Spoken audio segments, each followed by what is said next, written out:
Celtic Stuff Live.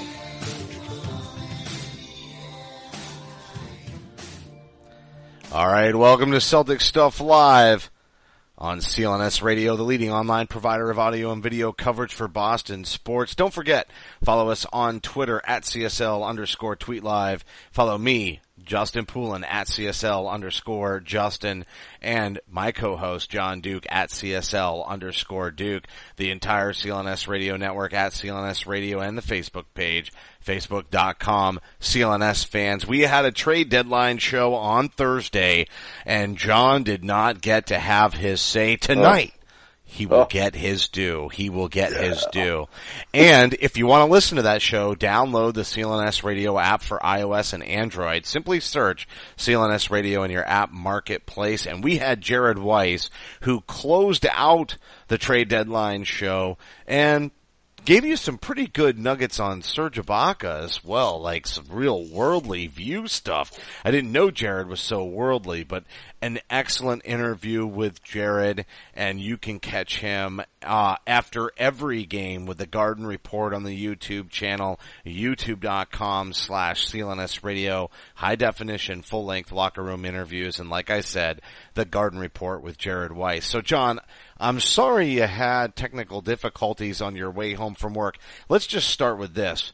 How BS is it now that the trade deadline is an absolute event that the thing closes out at 3 o'clock? It's nonsense. It's time to make it 8 p.m. It's time for the Celtics and all the other teams to put in a full day's work before they shut it down. And just let the common man get home from work and settle in and listen to a great trade deadline show like ours. Well, I think that there's some value in that. And what I would kind of go along with that, part of the reason they moved it back to 3 o'clock was because of the fact that, they didn't want to have it impact game nights and people pulling guys out of games, kind of like what happened with Jahlil Okafor. But now that we've built in this longer break around the All-Star game, why not have it a day or two after the All-Star game? It seems like there's more than enough time in that window of no games. And, frankly, they need something to fill the void. There's nothing else going on. There's no NFL. Baseball hasn't really started. The NHL is going on. But, there's a void there. So why not to mention, John, they're looking at shortening the preseason so that they have less back-to-backs. And I'm cool with that. It wasn't really my preference. We talked a little bit about it at the start of this season. But if they're going to do it, fine, so be it. Cut back, reduce the back-to-backs. And you know what? Make this one an event. Like you said, extended All-Star break.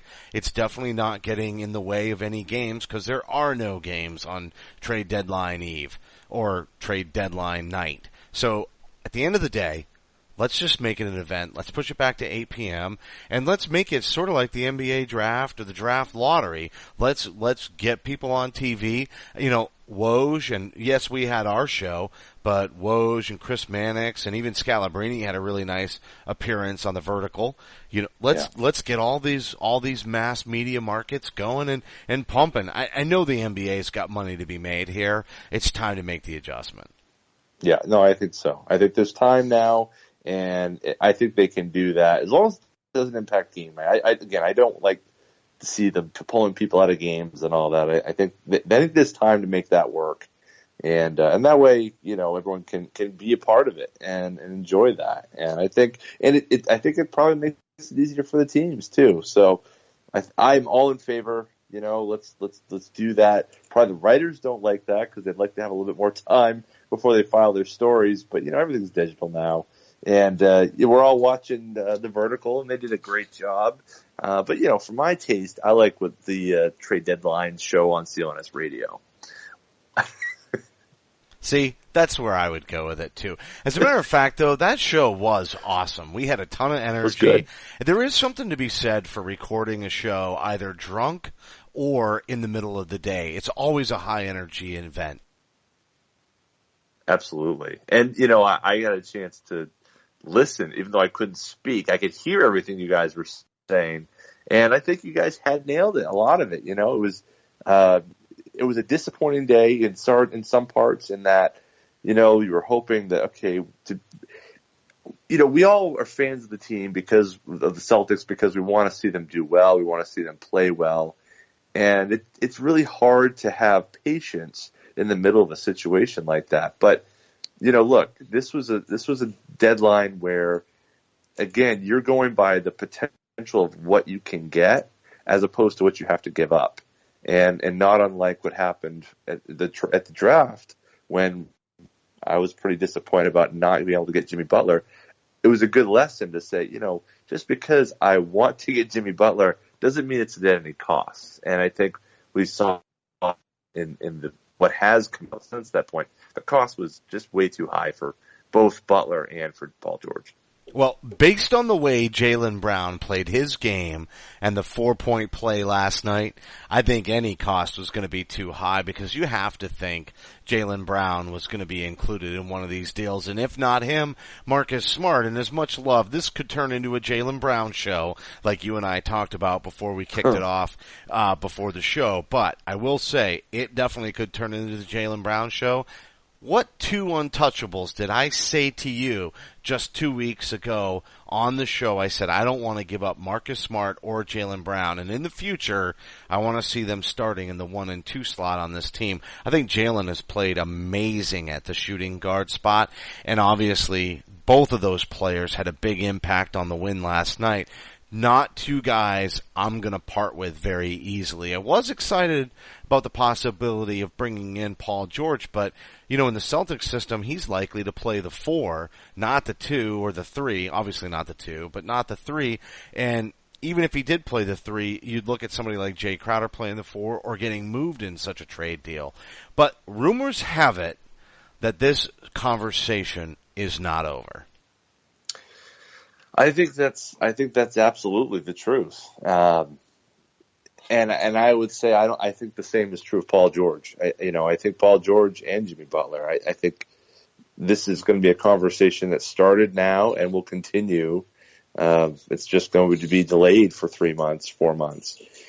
Look, I think we all see that the Celtics have young players who are wildly talented, have the potential to do some pretty great things as players, and the way that they've played, particularly of late, is not only laudable but also I think exciting for Celtics fans.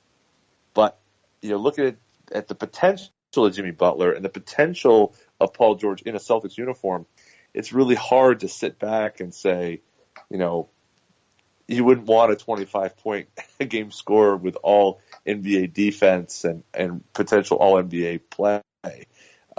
Just as we saw how hard it was for Isaiah to get those shots off, if he had the ability to dish it off to a Paul George or Jimmy Butler to get the points too, it'd be a completely different dynamic. I just think that this is going to be something we're going to be talking about again in June, and I'm okay with that. I think the price should go down. I think the price is too high right now. No, the price will go down, and you want to know why? Because let's look at it this way. The value is how many postseason appearances are you going to get before you have to pay the man again. That's really what it comes down to. And there's two bargaining chips on either side. One is the draft pick this year and potentially next year, but we won't have the determination on next year by June. We'll only have the determination this year. So will it be 1 or will it be 4? It's pretty much locked up that the Celtics will have the best odds in the draft lottery this year, but it's not locked up what position. So that's an unknown. But the other thing is the fact that both Indiana and Chicago lose value in trading those players when they're not giving them to another team to perform in the postseason this year. So the cost has to come down for two reasons. One, the Celtics picks will become determined, so we'll know exactly where they stand this year. And secondarily, the players will be contributing to one less postseason. For Paul George, that means it's really a rental. It's next season and one postseason, and he's already said basically, and Larry H. Russell had a really nice interview with Steve Bulpett on his show, Celtics Beat, on Sunday, yesterday, and talked a lot about how the fact that Paul George may have mucked the possibility of that deal getting done up pretty bad. Now, we know, and they cited on the show as well, that Kevin Garnett seemed pretty opposed to a move to the Celtics as well until he basically figured out that the organization was being strong-armed and said, this guy's gotta go. Taylor said, hey, we can lose just as many games with Kevin Garnett here as we can paying a whole lot less in salary and beginning the rebuild. So they went in that direction, and thus KG became a Celtics, thankfully for us, because what an amazing run that was. But similarly, the Celtics are going to need time and to talk to the agent and set that deal up. And June and into July is the best time to convince somebody like Paul George that, hey, come on. Let's take a couple of, well, let's just take one example. Paul Pierce grew up a Lakers fan, and he wound up being almost a lifelong Celtics player, and definitely enjoyed what was an amazing run and in front of a bunch of amazing fans. And look at his return. They can set that up similarly to the way that they set up a presentation for Kevin Durant last offseason to help secure such a deal. And Larry's price has got to come down at that point. It has to. It has to. And not only that's what I don't understand about this trade deadline. I understand from Paul George using whatever leverage he can, using his agent to say, look, he's only going to go to LA or here. I understand that. What I don't understand is the Bulls or Indiana playing such a hard line. They're not going to get more, in June than they are today. There's no way that they should. And I don't think that the Celtics should give in an inch on that. More and more, you see these deals that don't happen. And it is true. Red's comment that the deals you don't make are often the best deals that are the best decision you could have made, basically. And I think that's absolutely the case. Best decision you didn't make. I mean, look at the Justice Winslow deal. And guess what? We were all in on that deal. When totally. I'm willing to take folly as much as I will credit, and I'm going to take credit for the Jaylen Brown thing a month before the draft and how much it just all seemed to line up for me. And I know we're still yet to see him perform, but come on. The kid's a rookie on a second place team in the Eastern Conference, and he's finishing games and he's playing 30 minutes a night instead of Avery Bradley, who continues to struggle with the Achilles injury. And just one other note on Jaylen too, while, I'm going to take advantage of this slot because last week it was getting a little disgusting for you, but now I think I have my opening, so I'm going to take it. But Brown said he declined the dunk contest to work on his game, and Isaiah Thomas's response, man, his young ass definitely should have been in the dunk contest, which is true, but I'm actually glad he did take the time. He was going to wind up being unhealthy anyway, and would have been a scratch. So instead of us all being disappointed, he once again makes a very mature decision and puts himself in a positive light and says, I just need to work on my game. I need to make sure that I'm ready for the playoff run. I needed to do what's right for the team. And quite honestly, I think he played great in the Raptors game coming right out of it. I know that was a major disappointment, blowing a 17-point lead and letting it slip away in the final minutes. And the Celtics still struggling to deal with their Eastern Conference and Atlantic Division rivals. Certainly tough. But at the same time, the Detroit game was also disgusting, but we're seeing young players step up, and Marcus Smart said after that Raptors game, we can't rely on Isaiah to carry us. Well, guess who lifted him up in the subsequent game? That's right, Marcus Smart and Jaylen Brown, my untouchables. And the price has to come down because I'm not willing to give up either of those fools. And I know Danny's maybe hung up on Jay Crowder and Avery Bradley, but those are my tradable pieces. I haven't moved from that stance all season long. I think we're certainly on the different end of that, and than perhaps Danny is. I love Jay. I think he's got that great contract. Avery's got another year after this one of a good contract, but there's a horizon that's further out for both Marcus and Jaylen. That's pretty evident here by the last 10, 15 games. And what Jaylen did last night there with that shot, but not just that one play. I mean, there were a number of plays like that really were quite impressive.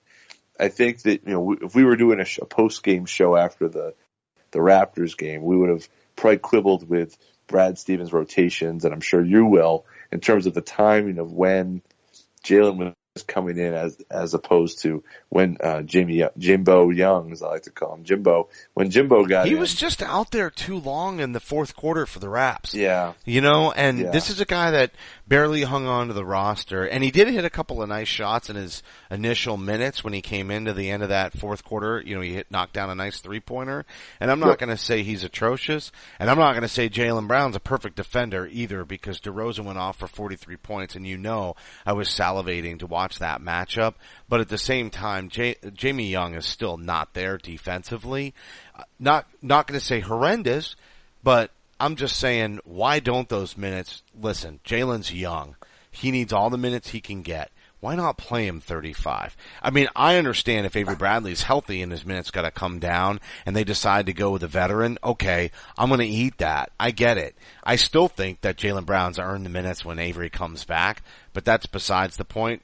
Let's just separate it. When the conversation is about Jamie Young versus Jaylen Brown, again, Jamie can get a couple, but with 4 minutes to go in the game, James Young is still out there against the Raptors? No. Should have come out at the 6-minute mark. And if you recall, that 6 to 4 minutes is when the Raptors really started to put their edge on that. Yeah, I agree with that entirely. I don't have any issue with Young getting minutes and getting an opportunity to play. I think he's played. He had that really good game against the Bulls. He's had a good run here of a few games, but it was the timing of when he came in that I think was really the problem. And the timing of when he didn't come out.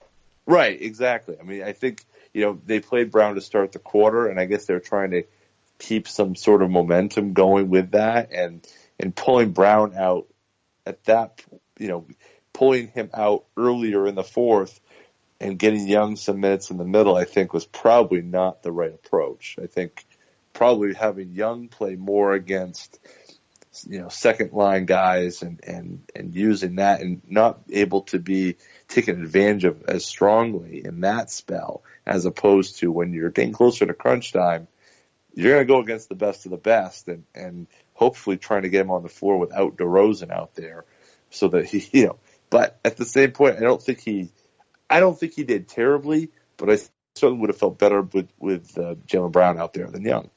And in a close game at that point, they needed that. And unfortunately, not only did that happen, it's just snowballed from there. And well, you and I both predicted an undefeated week, but we both also had a cautionary tale that, hey, listen, the Celtics have always stunk after an extended absence from the floor, and I know a few of these guys got a chance to play or hang around, I guess, during All-Star Weekend. Really, maybe Al Horford, I know everybody's down on him, but maybe he deserved an opportunity to play in that game.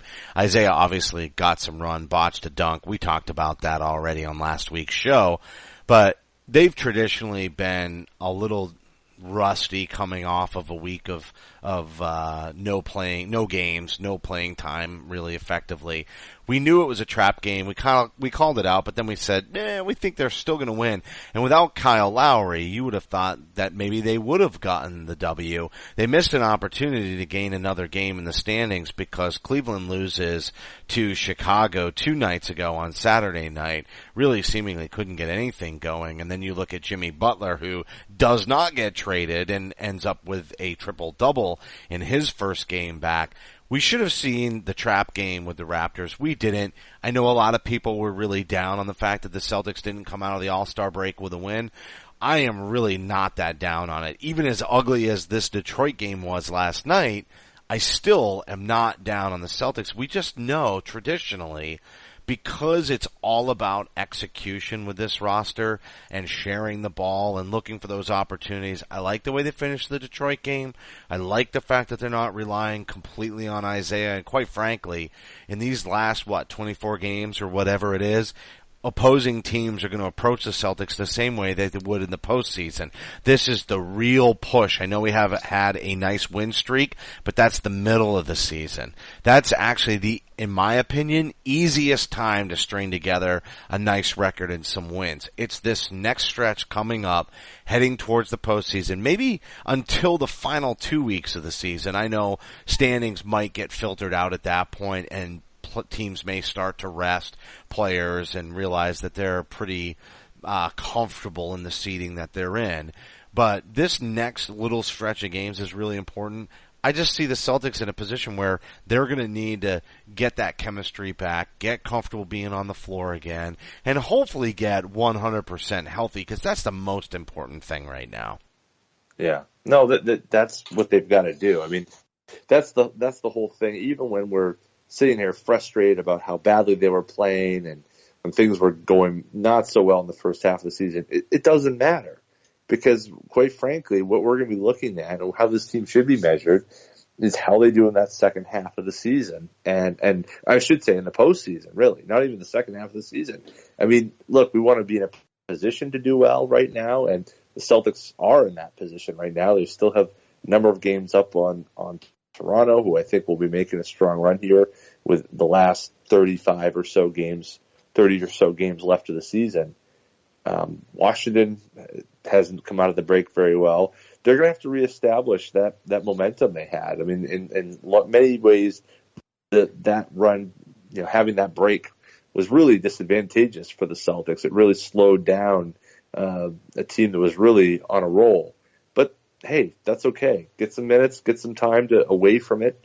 Now they've got to kind of reestablish themselves and find that balance. But to go back to Thursday and the trade deadline, I mean, this was an opportunity to make that trade, to make that switch, to flip that switch as a club that was ready to make a run.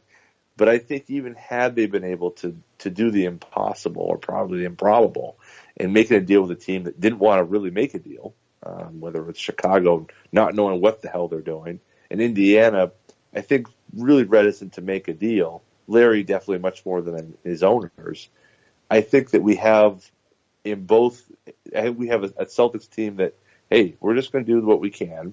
I'm glad they didn't waste a whole bunch of assets on players that might help them win a series, but aren't going to help them beat the Cleveland Cavaliers, and probably aren't going to help them beat the Golden State Warriors. And instead, they're going to have those assets available to maybe get the big star, or maybe to get that star, that extra player they need next year to get over the hump when they have those stars in place. And so, it looks like Cleveland is going to get a lot stronger, and I want to talk about this when we come back from the break, as well as maybe some more minor deals and your take on that didn't get done for the Celtics, or possibly still some pickups like Jared Sullinger, Terrence Jones.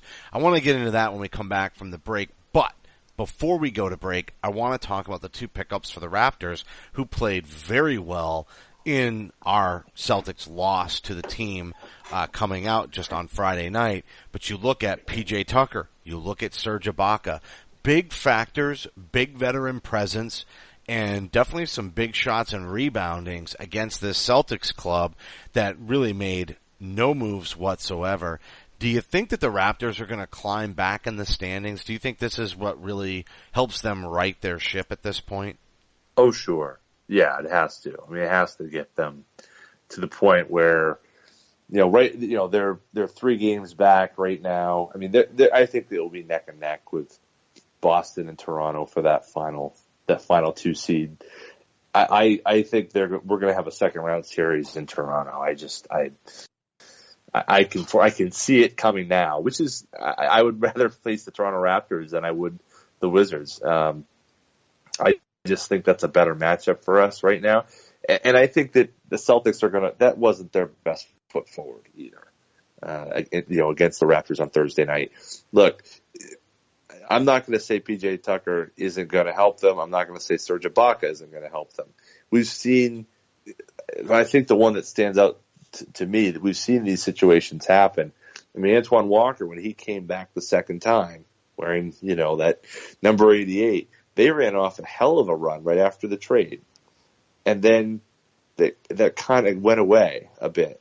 And they weren't playing at that same level by the time the playoffs came around. I'm not saying that Toronto is going to fall apart or anything of the sort. They're still a tough team. Lowry is a hell of a player. DeRozan is just unconscious in the mid-range.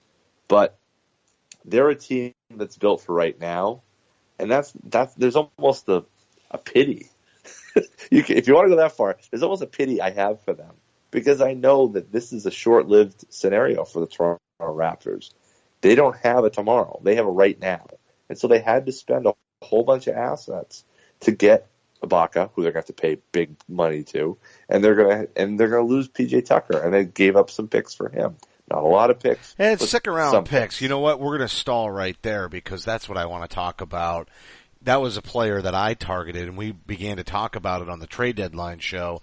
As at first I thought, why mess with it? But then, if it's only going to cost you a couple of second-round picks, and Jared Sullinger or the three players that we mentioned, Mickey, Young, and Demetrius Jackson, to get a deal done, plus it clears some money off the books to get that max free agent that we have been clearly teased on and are now essentially expecting the Celtics to deliver on, and it has to be Gordon Hayward. We'll talk about all that when we come back from the break, but I wonder about that PJ Tucker. Maybe that would have been a good move, a nice low-cost, decent improvement for the Celtics, but at the same time, maybe they go get Terrence Jones. Maybe they go get Jared Sullinger. But when you look at the standings, it's Chicago and Indiana, not concerned about them. They are definitely going to stay below the 5 seed. But we are in danger, if you really look at the way this is shaking out, of another possible multiple team tie when we get to the end of the season, especially if Boston suffers some injuries and falters. It's what happened to them last year. If there's a repeat, we're in danger. You just said you thought Toronto might be able to get back up in there a little bit. Washington, yeah, sure, they've sputtered, but they were the hot team, so much so that many pundits had put them ahead of the Celtics in their power rankings. And then Atlanta is really hanging in there. They're not too far off, and despite a cluster at the beginning of the season, they seem to be kind of putting it together. So when you look at those top 5 teams in the East, there is potential for a 3-way tie again. We gotta hope that the Celtics stay healthy and they were able to put it all together. I'm going to tell you a little bit about a couple of sponsors before we go to the break, and when we come back, we'll get into the nitty-gritty of some of those topics that we just brought up. I'm going to tell you about Blue Apron, then I'm going to talk to you about SeatGeek, and we'll hear about Audible.com. But SeatGeek is our newest sponsor, and as the Celtics playoff push heats up, SeatGeek is the smartest, easiest way to get tickets to every game. With SeatGeek's seamless mobile experience, you can buy and sell tickets in just 2 taps. That's right, 2 taps on your smartphone. They help you find the best seats at the best prices, and it's fully guaranteed. There's nothing like being in the stadium for the biggest plays of the year, and SeatGeek will get you closer to the action for a great price and great value. SeatGeek saves you time and money by searching multiple ticket sites to compare prices and find amazing deals, and to get you the most bang for your buck, they grade every ticket based on the value to help you immediately identify the seats that best fit your budget. Plus, every purchase, like I said, fully guaranteed, so you can shop for tickets on SeatGeek with confidence. And it doesn't end with sports. SeatGeek also has plenty of concert, comedy, and theater tickets available too. Best of all, our listeners will get a $20 rebate off their first SeatGeek purchase. So to get your $20 rebate, just download the SeatGeek app, go to the settings tab, and click add promo code. You're going to use our promo code CSL2017, and SeatGeek will send you $20 after you've made your first ticket purchase.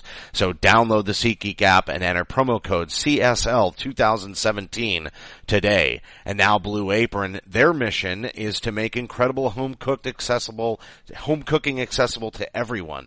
Blue Apron knows that when you cook with incredible ingredients, you make incredible meals. So they set the highest quality standards for their community of artisanal suppliers, family-run farms, fisheries, and ranchers. And this is the best part, because for less than $10 per meal, Blue Apron is delivering seasonal recipes along with pre-portioned ingredients to make delicious home-cooked meals. So none of the planning, none of the grocery shopping, but all the benefits of great pricing at only $10 per meal to make home-cooked meals. You do it, you cook with your loved one, you cook with your roommate, you cook with your spouse, and the food, once you're done cooking it, looks the same as it does on the recipe cards. So some upcoming meals are cashew chicken stir-fry with tango mandarins and jasmine rice, roasted pork with apple, walnut, and farro salad, crispy barramundi with quinoa and roasted carrot salad, udon noodle soup with miso, and soft-boiled eggs. So check out this week's menu and get your first 3 meals for free with free shipping by going to blueapron.com/Celtics. You will love how good it feels and tastes to create incredible home-cooked meals with Blue Apron, so don't wait. That's blueapron.com/Celtics. Blue Apron, a better way to cook. And we'll be right back after this. All right, John, so before the break we talked about a little bit, 2 second-round picks. Really? That's it? And Jared Sullinger, who I know a lot of people were really upset the Celtics didn't sign, but I suppose we could talk about his possible return as well as maybe getting a younger player like Terrence Jones to come in and bolster that rebounding. Obviously, it would take a cut of Jordan Mickey, Demetrius Jackson, or James Young, probably the likely candidates to open up space. James Young not coming back next year, not with Ante Zizic and Gershon Yabusele sitting waiting in the wings. They're definitely going to be here. I know James is young, and we talked about him getting some run. At the end of the day, he's just not going to fit on the roster unless they make some massive trade that consolidates at, well, most likely the draft night, but if it doesn't happen then, I suppose James isn't going to get signed really quickly in the offseason. So if something happened after they sign a free agent, I suppose there's possibility that James Young would return. But at the end of the day, it wouldn't hurt them to cut him to add somebody to bolster that line. Are you a little, I don't know, maybe there's a question mark about why the Celtics didn't go get a guy like PJ Tucker. Certainly they're not using Mickey. They're really not using Young all that much and could plan around it. With Gerald Green, who isn't getting any minutes recently. When you look at those two, and then Demetrius Jackson, maybe he's got a future here, maybe not. But really only 2 second-round picks. And PJ had a really nice game against the Celtics with the Raptors. That was a deal I thought, opens up some caps, just a little bit of extra money in cap space this summer. Why not do the deal? Are you disappointed on that? Do you think PJ Tucker could have helped the Celtics? He had a double-double against them.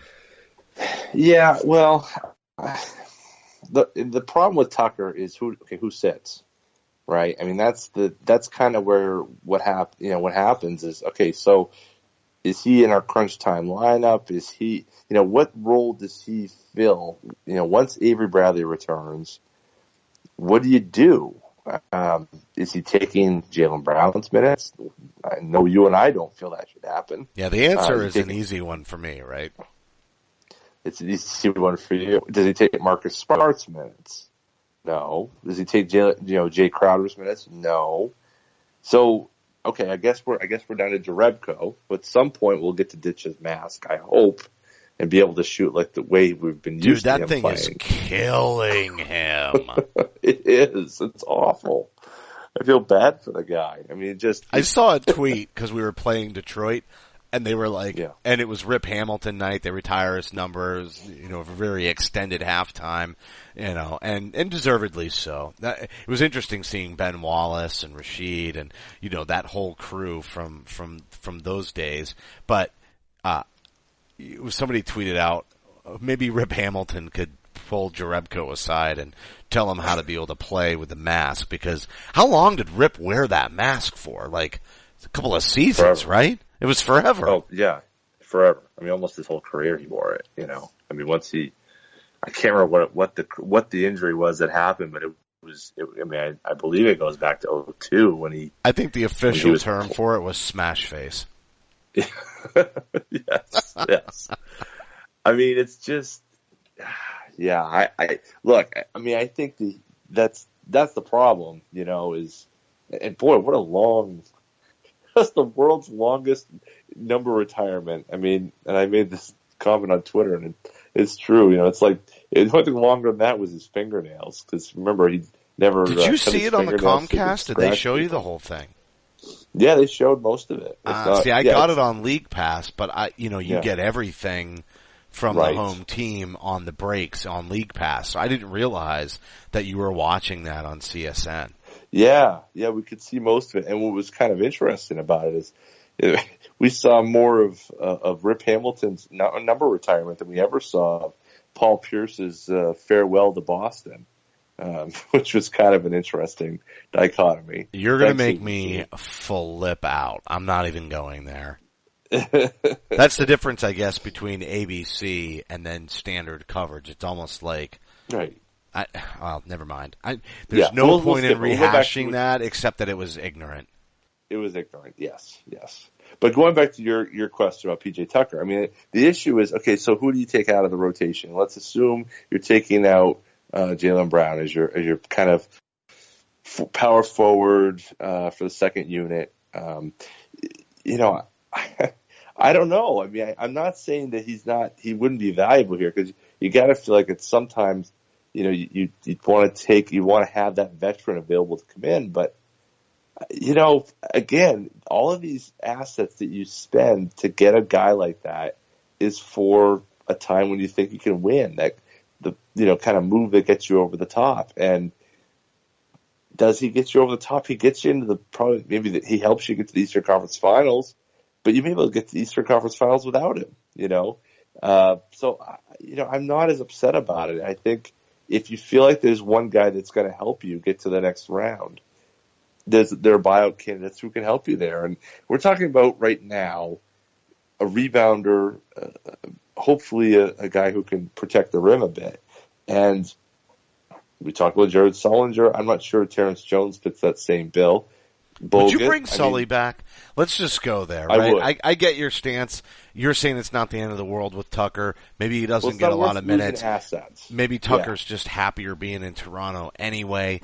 It's almost like maybe there's a benefit to trading for Tucker so he doesn't wind up landing in Toronto, but there's no way for the Celtics to know where he was going to end up anyway. But let's go ahead and say this. Would you bring Sully back? Because you and I have been pretty critical of that man, and I know he'd be coming back at a prorated portion of the veteran minimum for the rest of the year, so it's not a money issue, but the dude could board. If there's one thing you can say that this team needs that he brought last year, it's the fact that he can rebound. Yeah, no, that's the thing, is that I think he can rebound. I think he can protect the rim. And, he's only somebody you bring in when you have those games and you just can't seem to get aboard one way or the other in the second year. He's not a postseason player. He's a let's eke out as many wins to stay in the second seed kind of player.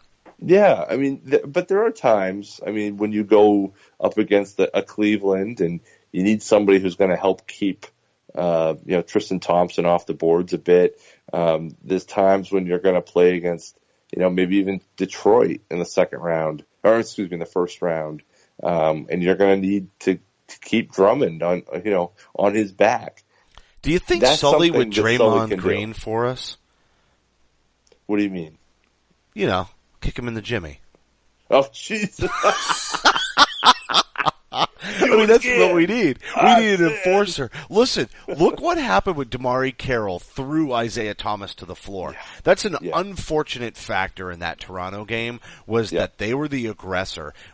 We had that game well in hand. We were passing. The team was all on the same page. Everything was on a string. And I'm not going to say that Toronto was lazy. I know a lot of people want to say that it was that push that made Toronto play harder. Now, I think it got in the Celtics' heads. And so that's why I ask you that question. What if we brought Jared back? Do you think he would Draymond the opponent for us? I think that's entirely possible. I think he would. I think he'd be willing to mix it up, and that's something he was always willing to do. To be a bit of a more, I think he could have more of a career as a Rick Mahorn right now than as as your kind of regular kind of run-of-the-mill guy. He's going to have to do something like that because he can't stick on a roster. He just got whacked. right? Yeah. And I know he was injured, and we heard all about him being in better shape, and trust me, he's not in any better shape. You don't not play basketball and get in better shape. He might be potentially, and very unlikely, a little bit lighter than he was at times with the Celtics, but he's not in better shape. No question. I mean, as you said, it's a question of Jordan Mickey. I'm going to kind of half walk into the next thing we need to talk about, but we don't know what assets Danny feels like he needs to have for the next step. So that's why I'm very reticent to say even something that seems like it doesn't cost a lot, like second round picks that you just throw towards the Phoenix Suns. And also I should mention, when Steve Opek was on yesterday with our guy Larry H. Russell, I mean, he's kind of led it to believe that the Celtics were not as welcome in those PJ Tucker trade discussions as he would have, or as one might think, in that basically they got shut out of the bidding.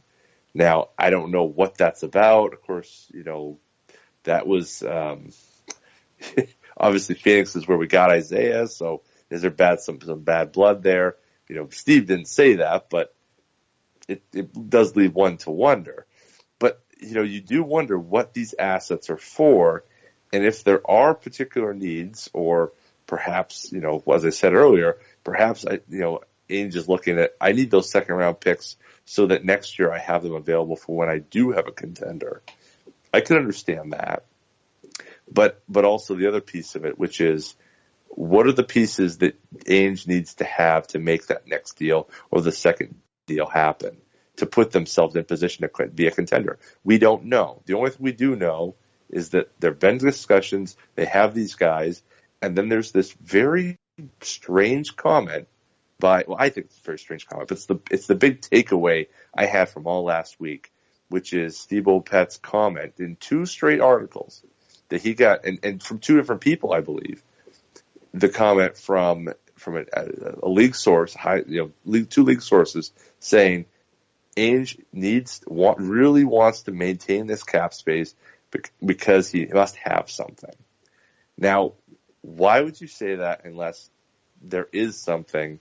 And who possibly could the Celtics feel we know confident who about it is. free agency? We know who it is. And you know what? There's no point, especially with the rumors, and maybe by the time people are listening to this, Darren Williams and Andrew Bogut will have signed with the Cleveland Cavaliers. But the other quotes were that Cleveland was very nervous that the Celtics would bring on Paul George or Jimmy Butler. That tells you how much respect they have for Brad Stevens, I think, primarily, but also Isaiah Thomas and Al Horford, and the way that the team plays together. Having said that, I'm really glad they didn't go all in, and I think it's got to be Gordon Hayward. I mean, that whole Brad Stevens, there's no other possibility that this club could be so certain about than Gordon Hayward. Yeah, and remember, I'm sorry, I don't mean to cut you off right after I finish making a point and open it up for you, but remember, I wanted Gordon Hayward hard last year, and we didn't get him. But then I wanted Jaylen Brown, and look at what's happening. I'm just telling you, this is 2017. This is my year, John, and I'm pretty certain that Gordon Hayward is going to pay off big for this club. He fits perfect. He really does, though. Think about it. He's a team player. He knows Brad Stevens' style of play fits into it, and he's an all-star. He just became an all-star. I mean, let's blow smoke up on this, right?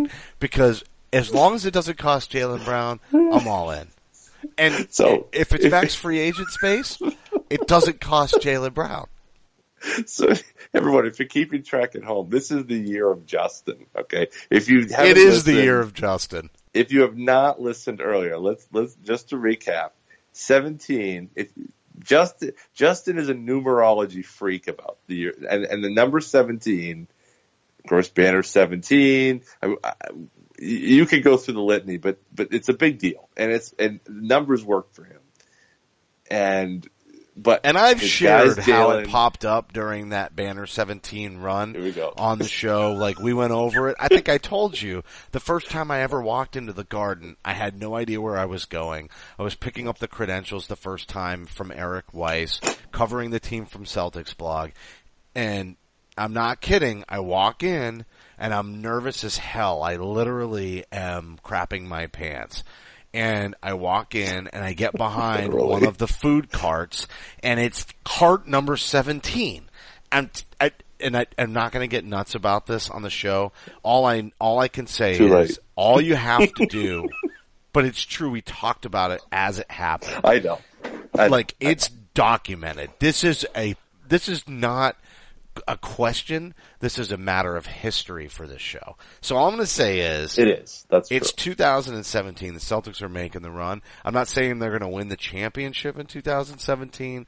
I'm just saying this might be when the big moves happen. And keep in mind, John, you're 17 backwards, right? I mean, your birthday is July 1st. You're 17 backwards. It's no coincidence that you're the co-host on this show.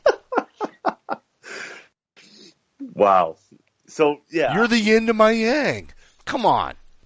I am the yin. Yes, absolutely. We actually recorded that, and it's going to go out to the people.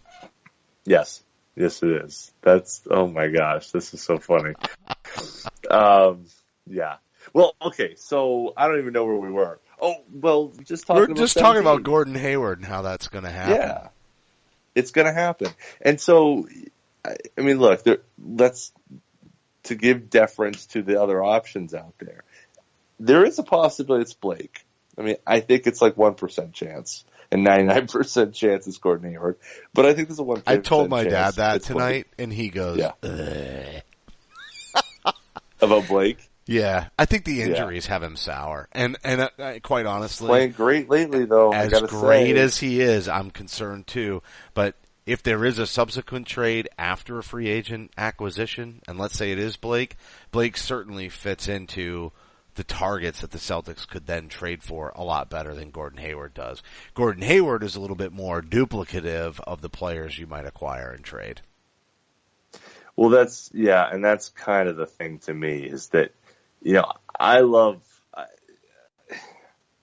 that's the problem is that, you do end up with kind of a duplicative situation if you get Gordon Hayward. But where's the game going, right? I mean, the game is going towards not a game where you play two bigs. This is the thing of the whole Boogie Cousins thing. People are like, why don't we have Boogie Cousins? Well, just because we gave 4 years, 100 billion million to, Al Horford. He's our center. He's our guy, right? I mean, at times you're going to need that other big to play next to him, but chances are you're going to play with three wings and a point guard most times.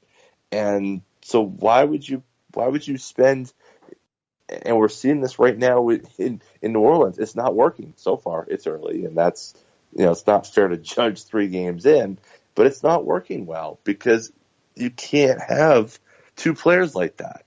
And so you can fit Jimmy Butler.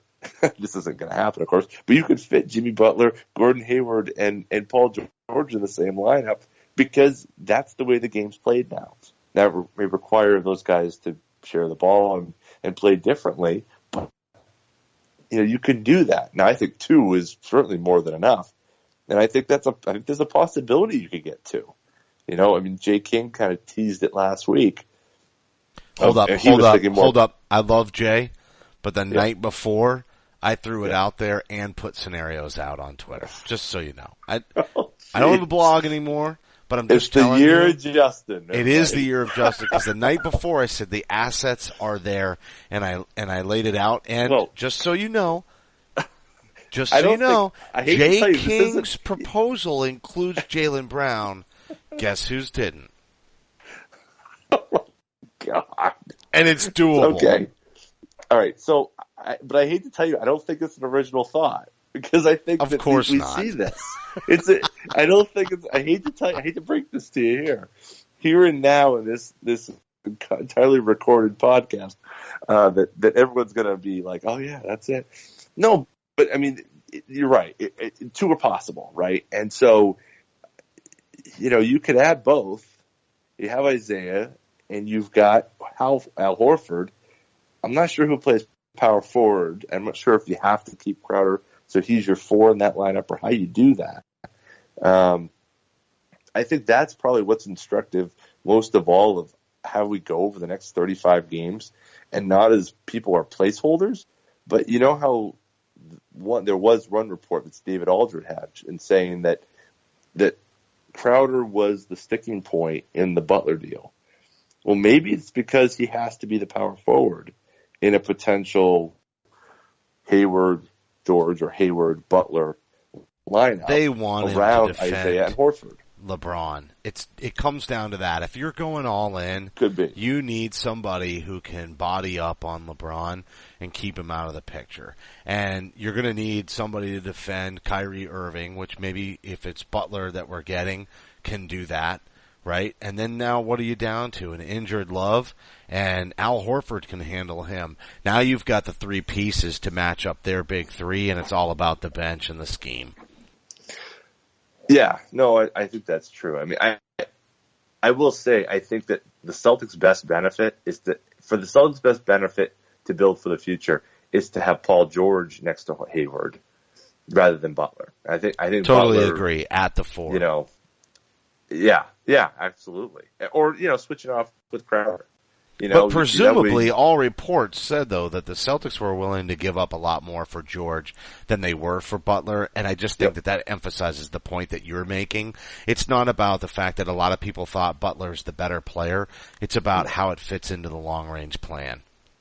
Right, and I think Butler's having a better year, but I think that has a lot more to do with teammates and system and fit.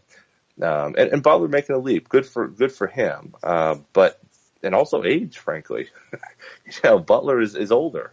So I think I think the goal right now is I'm kind of looking ahead here for the next few months, and as we build towards June and the draft, I don't want to see I would love to see this team build towards a long-term, trying to build around Smart and Brown and add Markelle Fultz to that. But I honestly, I'm going to be looking at, is Paul George a guy who someone could get to, like Chauncey Billups and Tyronn Lue did with KG 10 years ago, and sat him down and said, look, go to Boston, man. That's the place you got to be. That's the place you're going to be successful. I know Paul George's dad, as a LA Lakers fan, loves Magic Johnson. I know Paul George loves Kobe Bryant. But he's not winning if he goes to if he goes from Indiana to LA. He's kind of winning like Charlie Sheen in that deal. Wait, what? What do you mean? You gotta explain that one. Charlie Sheen winning. You know what I mean? It's a complete mess. It's a complete mess. It's full of tiger blood. Oh, no. Tiger blood. Jeez.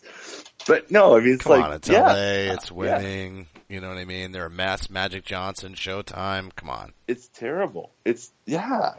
I mean, they're gonna be awful. They're gonna be awful a year from now. They're not gonna be better.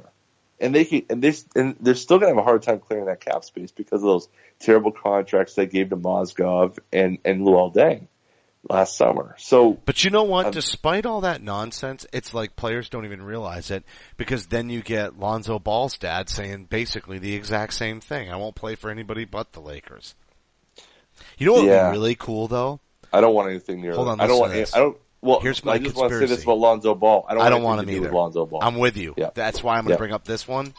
What if the Lakers get the number 1 pick, and the Celtics get the number 2 pick, and the Lakers pick Lonzo Ball, and we get Fultz?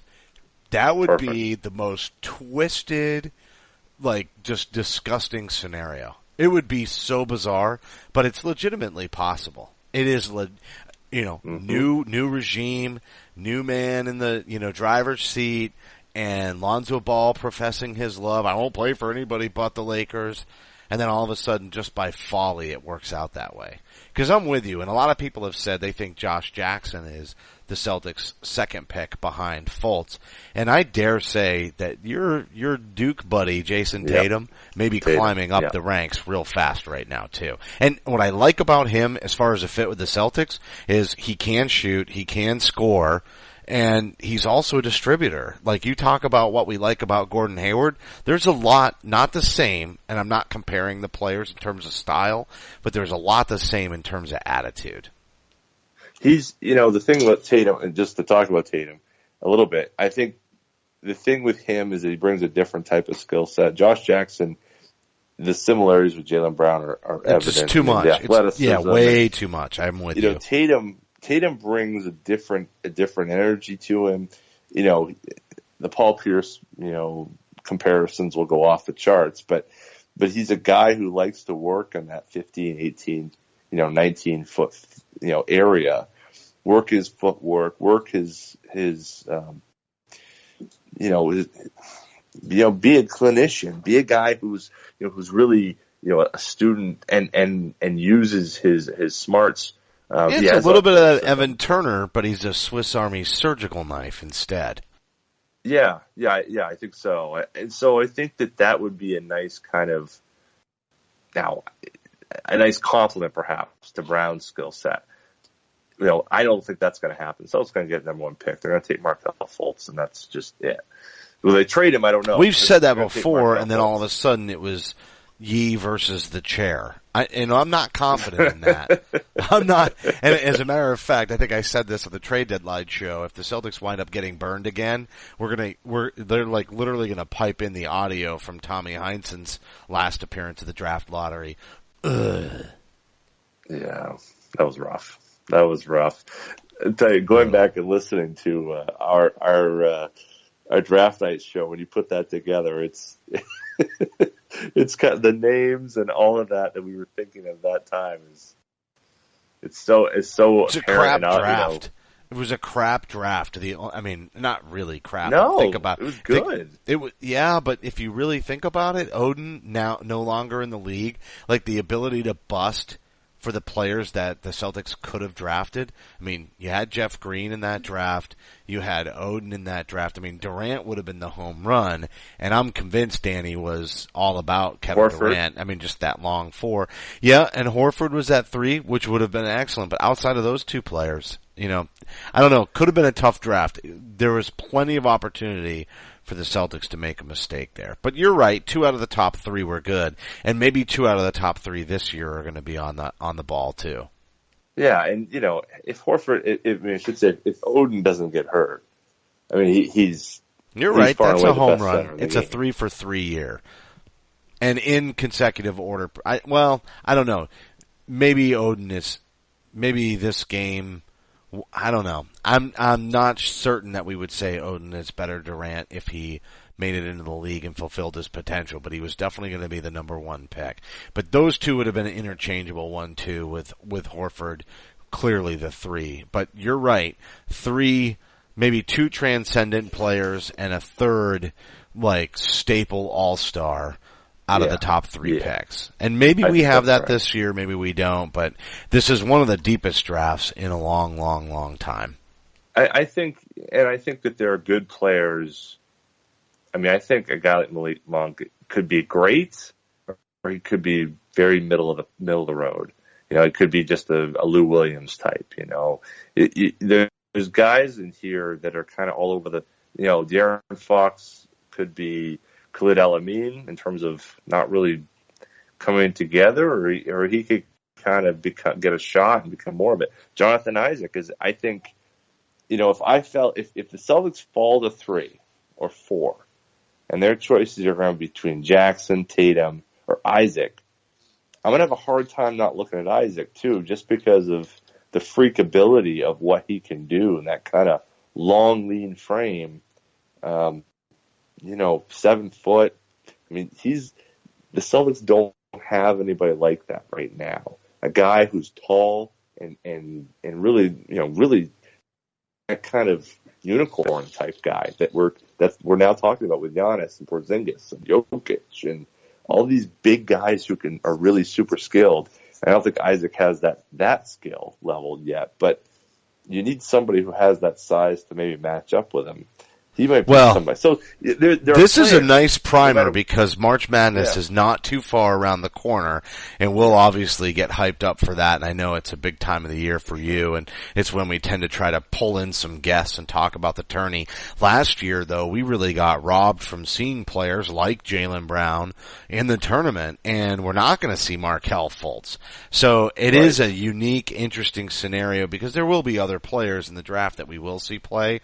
But it is going to be odd for the potential number one pick not to be showcased during the tournament. And we'll talk about that more, but we do have to wrap the show. So let's lay out our predictions for the upcoming week. We've got 4 games until next week's show. Tonight they face off at home against the Hawks. They're at home again on Wednesday after a day off against the Cavs. The nice thing about the week is it is spaced out, but they're going to hit the road, another West Coast trip. So then on Friday, after a day off, mostly for travel, they're going to get that West Coast hangover and face off against the Lakers on Friday night. But they get Saturday off, and then they're going to play Phoenix on the road. That's a 5 o'clock game on Sunday Eastern Standard Time. Maybe not the letdown that we usually get with the early afternoon games here at home because they'll be out west. But at the same time, then obviously they do have a back-to-back. We'll be back before that, but they have the Clippers